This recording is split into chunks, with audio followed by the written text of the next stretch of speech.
I'm starting to get excited. Yeah, I mean, as I said several times now, it's the two most exciting times of the year to be in the hockey business is the anticipation of training camp and playoffs. And this is the first phase for us, and we're ready to go. And it's just a matter of getting the players here and officially be allowed on the ice. You've talked a lot about wanting to run this like an AHL franchise, adding another coach today. I mean, it's coming together, and I think that people are getting the impression that this is going to be a different Condors team, just in terms of the organizational structure than what we've seen. I mean, it's starting to come together, it seems like. Yeah, absolutely. I mean, it was my vision from the day I took the job that we could run it like that, and quite frankly, it was the only reason or why I took the position. And when Paul Willett expressed interest to coming on board as a part-time assistant, I thought his valueness in terms of helping out in the power play and face-offs, those are real important parts of winning hockey games. And if he can do that on a part-time basis, coming to practice in the morning, and if he can help an individual get better, then why not do it? And to me, it was a no-brainer to add a second assistant, and I think it's just going to be beneficial to the team in general.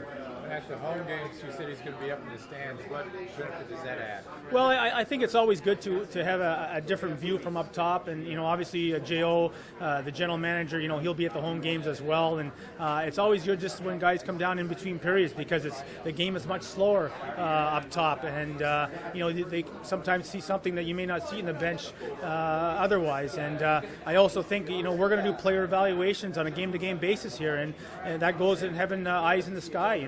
Sometimes they have a better read on how a player's performing at the end of a game compared to the coaches on the bench. So I think it's not that Paul is going to be available all home games, because he's certainly got his life or his full-time position at the practice rink with the hockey director position. But I think it's going to be a real benefit to us. We have 30 days left. What are the big things that the team needs to get done between now and then? Well, I mean, we're always looking for players. I mean, we're certainly content with where we're at right now, but, there was 2 weeks to go.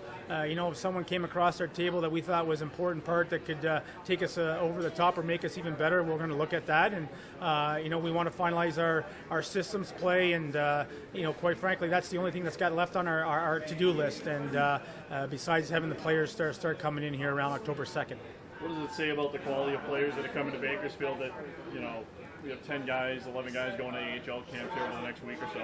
Well, we're pretty happy with that, because it tells you what the quality of player that should be coming here, and it's very difficult to attain AHL camp spots. It's not like it was, to be honest with you, my first go round in the ECHL 5 years ago. It was very easy to get camp spots, and nowadays it's not. So to have 10 guys able to participate, I think it's a feather in our cap, and hopefully they all go there and do well, and we get positive feedback. And the second thing it does, it allows their conditioning to be much better once they get to Bakersfield, because once we start October 4th, they've already would have participated probably at least in a week in a camp, and hopefully seen at least one exhibition game or more.